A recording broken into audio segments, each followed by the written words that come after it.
Is how you say your words killing the power of your message?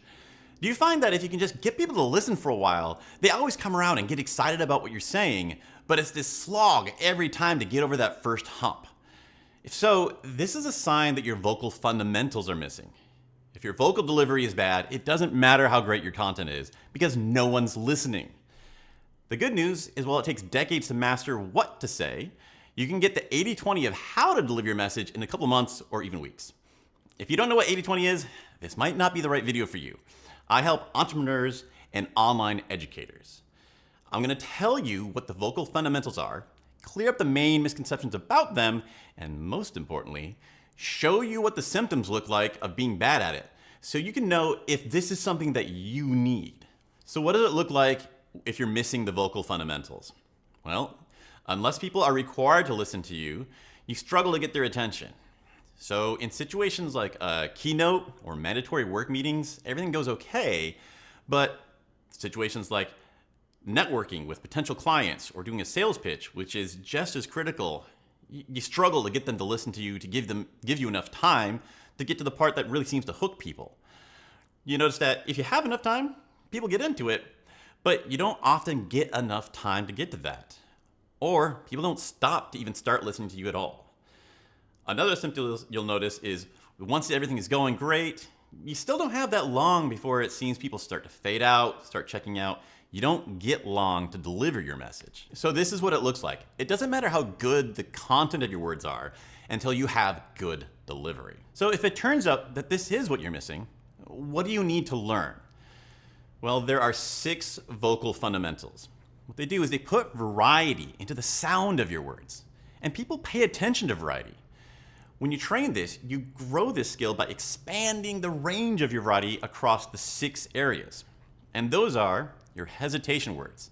This goes way beyond just removing your filler words. And this is the number one thing that made me first start enjoying listening to my videos. Next, you have pacing, how quick and slow you speak. Pauses, melody, which is going up and down when you speak instead of a flat monotone. Volume changes, and emotion. Having a wider range of variety on these 6 gets you people's attention, and it buys you more time. Before you start training these 6 fundamentals, let me clear up some misconceptions that trip up most people. The first misconception is people think, oh God, this is another thing I'm gonna have to do on top of everything else I'm doing while trying to present well. Everything will happen naturally at the time. What we do is you just practice a couple minutes a day on a drill, focusing on one element of it, and it naturally expands your range. So when it's time to present either scripted or just on the fly at a QA, your body just knows what to do. It'll automatically come out in your voice. You don't even have to think about it. It's also helpful for some advanced techniques that will shorten the amount of time it takes to create presentations and videos. So in the long run, this is going to save you a ton of time, not cost you time. Next misconception is that this has something to do with singing. Because it's got a name, vocal fundamentals, we just developed, oh, voice, that's only for singing, right? No, there's a completely different set, and they're a lot more chill, but even more powerful that we're gonna do to improve the way your voice works for communication. The next misconception is that you just never think about how you say the words at all and focus entirely on your content of words. There's this great TED Talk with 15 million views by this guy, and he spends entire time saying nothing. The best part is he's literally telling you that he's saying nothing. But his delivery, this skill we're talking about, is so good that everyone enjoys it and they watch it to the very last word, even though it's a complete waste of time. The last one is, yeah, I know that delivery matters, but you don't need to practice it. It's just gonna naturally happen with experience. Well, I'll admit, there are people I've met that have never practiced this, and they're pretty good speakers. Their delivery's pretty decent.